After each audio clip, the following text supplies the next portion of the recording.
Dear students, last time हमने horizontal projectile का path of projectile निकालना सीखा था कि पाथ ऑफ प्रोजेक्टाइल कैसे निकाला जाता है, और टाइम ऑफ फ्लाइट के बारे में पढ़ा था और हॉरिजॉन्टल रेंज के बारे में। अब हम इसका फोर्थ पार्ट और लास्ट पार्ट है वेलोसिटी ऑफ हॉरिजॉन्टल प्रोजेक्टाइल। अब आपने देखा था कि हमने पहले किसी भी ऑब्जेक्ट को थ्रो किया था इनिशियल वेलोसिटी u से, और वो सारी की सारी u वेलोसिटी किस डायरेक्शन में थी, हॉरिजॉन्टल में। तो हमने क्या कहा था, u equal to completely equal to u x, और यू वाई किसके इक्वल था, जीरो। लेकिन जैसे जैसे वो स्टोन या ऑब्जेक्ट अर्थ के नज़दीक आएगा तो उसकी वेलोसिटी क्या होती जाएगी, चेंज होती जाएगी। तो वो जो वेलोसिटी चेंज होगी वो हमने निकालना। देखिए, let u be the initial velocity of a particle having u x and u y as its components. आपको पहले बता चुके हैं। After time t the object reaches at point p। आपने देखा था the velocity changes to v where. अब आप ये देखिए, ये component v x and v y है। अब ये इक्वेशन हमने पहले आपको बताई थी, v इक्वल टू क्या होता है, u प्लस ए टी। जब हम एक्स एक्सिस की बात करेंगे तो हमने एक सबसे पहला वीडियो था प्रोजेक्टाइल का, उसमें बताया था v के सफिक्स में x, u के सफिक्स में x और a के सफिक्स में x लगा देंगे। एक्स एक्सिस की बात करेंगे, y की बात करेंगे तो इनके सफिक्स में क्या लग जाएगा, y। अब आप देखिए कि ये जो हमने स्टोन थ्रो किया था, ये after time t reaches at point p, reaches at point p with velocity v। अब आपको दिखाई दे रहा है ये वेलोसिटी v। अब आपने एक याद होगा कि हमने वेक्टर्स में पढ़ा था resolution of A vector. Resolution of A vector क्या था, एक सिंगल वेक्टर को स्प्लिट करना है टू और मोर वेक्टर्स में। क्लियर है। फिर आपने पढ़ा था रेक्टेंगुलर कंपोनेंट्स। तो रेक्टेंगुलर कंपोनेंट्स में क्या था कि यदि किसी भी ऑब्जेक्ट को हम यदि स्प्लिट करते हैं टू कंपोनेंट्स में, और यदि वो दोनों के दोनों कंपोनेंट एक दूसरे के साथ जो थीटा एंगल होता है 90 डिग्री एंगल बनाएं, तो उनको हम क्या बोलते हैं, रेक्टेंगुलर कंपोनेंट्स। याद है, यदि किसी भी वेक्टर को स्प्लिट किया जाए टू कंपोनेंट्स में और दोनों के दोनों components perpendicular to each other हों, तो उन कंपोनेंट्स को क्या बोलते हैं, रेक्टेंगुलर कंपोनेंट्स। अब देखिए, यहाँ पर आप देख रहे हैं पी पॉइंट पर ऑब्जेक्ट इस तरीके से वी वेलोसिटी से जा रहा है, तो हमने इसको रिजोल्व कर दिया to rectangular components v x और वी वाई। तो वी एक्स और वी वाई के बीच में यहाँ शो नहीं किया हुआ, करना चाहिए था थीटा इक्वल टू क्या है, 90 डिग्री। और जो रिजल्टेंट होता है, रिजल्टेंट यहाँ पे कौन काम करेगा, आर का v, और वो रिजल्टेंट हमेशा एक्स एक्सिस के साथ, आपको पहले भी बताया गया है triangle law of vector addition में, जो रिजल्टेंट होता है वो एक्स एक्सिस के साथ हमेशा कितना एंगल बनाता है, बीटा। तो अब हम यहाँ पर वेलोसिटी निकालेंगे वी एक्स और v y, final velocity for x axis. आपको भी बताया था v equal to u plus a t होता है, तो उसके सफिक्स में क्या लगा दीजिएगा, x। तो हम x की बात कर रहे हैं। जब हम y की बात करेंगे तो उनके सफिक्स में क्या लगा दीजिएगा, y।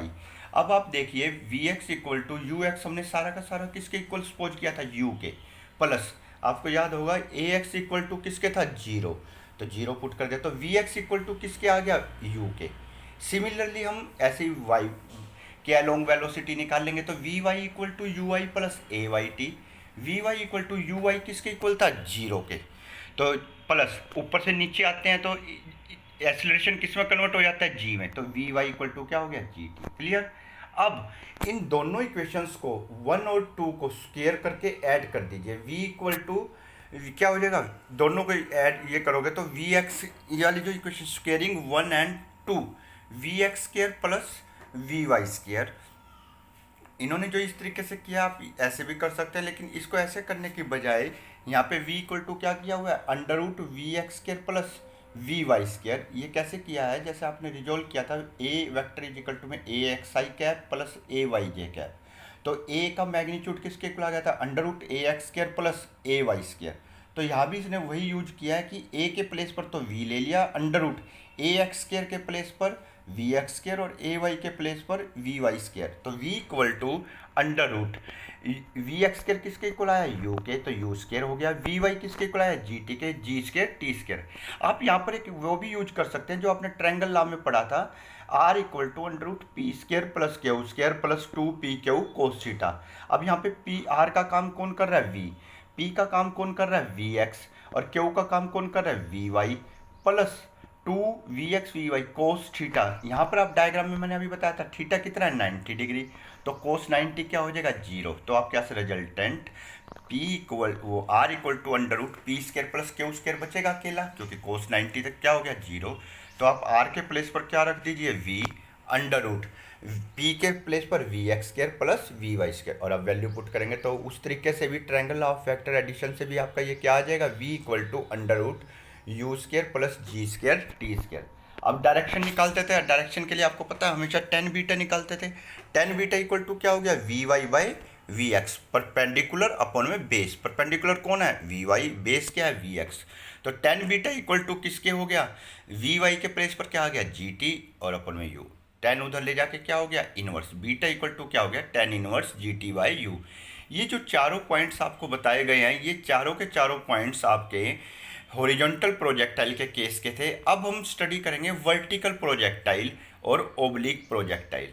अब आपको वर्टिकल और ओब्लिक प्रोजेक्टाइल का मतलब क्या है, यदि इसमें हमने किसी भी ऑब्जेक्ट को किसी हाइट से थ्रो नहीं करना, इसमें ऑब्जेक्ट को हमने थ्रो करना है ग्राउंड से, और उसको इस तरीके से जैसे कोई ऑब्जेक्ट अपना जेवलियन फेंकता है, भाला फेंकता है, तो आप देखते हो, या कोई बॉल फेंकते हो ऊपर की तरफ, तो आप थोड़ा सा एंगल बनाते हो अर्थ के साथ, तो इस तरह के मोशन को क्या बोलते हैं वर्टिकल प्रोजेक्टाइल ओब्लिक प्रोजेक्टाइल। तो आप देखिए it is that type of projectile which is thrown from ground and move some vertical distance and ऊपर जाएगा तो vertical distance and finally falls on the अर्थ।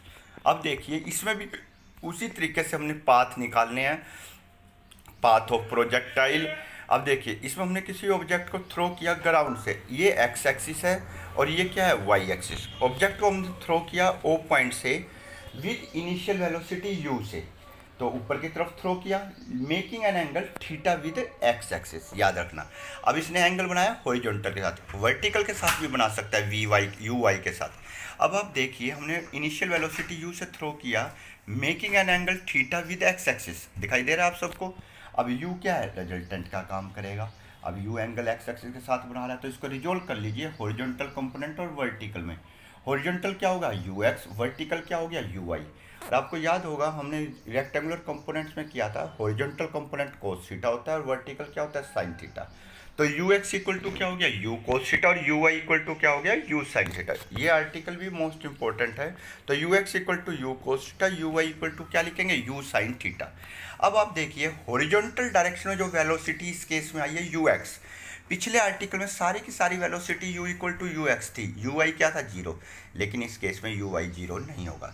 लेकिन आप देखिए जो वेलोसिटी हॉरिजॉन्टल है उस पर कोई इफेक्ट पड़ेगा ही नहीं ग्रेविटी का, क्योंकि वो एलोंग अर्थ के है एक्स एक्सिस के। और जो ऊपर वाली वेलोसिटी है यू वाई वर्टिकल, उस पर कौन इफेक्ट डालेगी एक्सेलरेशन ड्यू टू ग्रेविटी।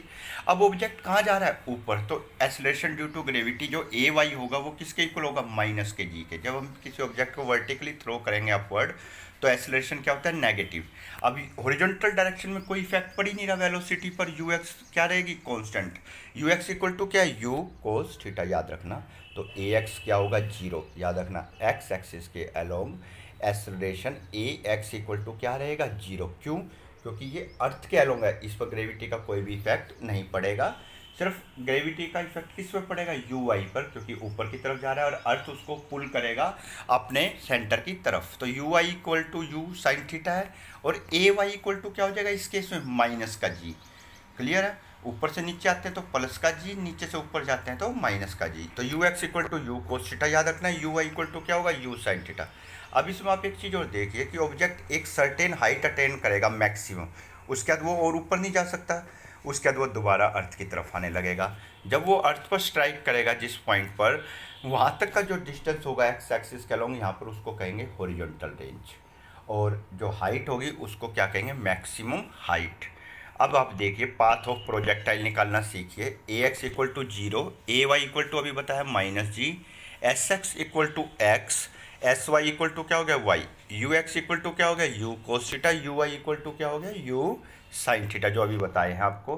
तो अब पाथ ऑफ प्रोजेक्टाइल देखिए अलोंग एक्स एक्सिस, तो एस एक्स इक्वल टू क्या हो गया you x T plus half A x T square. S x किसके इक्वल है एक्स, ऊपर लिखा है यू एक्स किसके इक्वल है यू कोस थीटा इंटू में टी प्लस हाफ, ए एक्स किसके इक्वल है जीरो इंटू में टी स्क्वायर। तो एक्स इक्वल टू अकेला क्या आ गया u cos theta dot T. तो टाइम यहाँ से ये इक्वेशन आ गया अलोंग एक्स एक्सिस। आपने हॉरिजॉन्टल में देखा था x इक्वल टू क्या था यू टी, लेकिन यहाँ पे क्या आ गया कोसेड मल्टीप्लाई हो गया, तो x इक्वल टू क्या हो गया यू कोस थीटा इंटू में टी। फिर इसी तरीके से आप पिछले केस की तरह टाइम निकाल लीजिए, वहाँ पे टाइम आया था t equal to x by u, यहाँ पर क्या आ जाएगा t equal to x by u cos theta. अब for motion along y axis s y equal to क्या होता है u y t plus half a y t square, तो एस वाई के प्लेस पर वाई रख दिया और यू वाई के प्लेस पर क्या हो जाएगा यू साइन थीटा इंटू में टी माइनस, माइनस क्यों आया क्योंकि ए वाई इक्वल टू क्या माइनस जी, माइनस 1/2 जी इंटू में टी स्क्वायर, इक्वेशन नंबर 2। ये हो गया मोशन अलोंग वाई एक्सिस की इक्वेशन है, याद रखना न्यूमेरिकल पर्पज के लिए। अब इसमें आप टाइम की वैल्यू इक्वेशन 1 से पुट कर दीजिए एक्स अपन में यू कोस थीटा। जब आप पुट करेंगे तो y equal to u sine theta, t के प्लेस पर यहाँ क्या आ गया एक्स अपन में u cos theta minus 1/2 into में जी, यहाँ पे टी स्केयर है तो क्या हो गया एक्स स्केयर अपन में you square cos square theta. तो अब यहाँ देखिए यू से यू कैंसिल हो रहा है और y इक्वल टू क्या हो गया एक्स साइन थीटा अपन में कोस थीटा क्या होता है tan theta minus g upon में 2 u square cos square theta into में x square. This equation is also the form of parabolic equation, so the path of vertical और oblique projectile is a parabolic in nature. याद रखना both horizontal हो चाहे vertical हो वो हमेशा क्या होते हैं पैराबोलिक इन नेचर के ही होते हैं। ये पैराबोलिक इक्वेशन है, y square equal to 4ax भी लिख सकते हैं और एक्स स्केयर इक्वल टू में 4ay भी लिख सकते हैं, ये depending upon motion along x axis और वाई एक्सिस। इसके बाद जब हम आगे स्टडी करेंगे इसमें टाइम ऑफ फ्लाइट आएगा फॉर वर्टिकल, ये नेक्स्ट उसमें लेक्चर में करेंगे।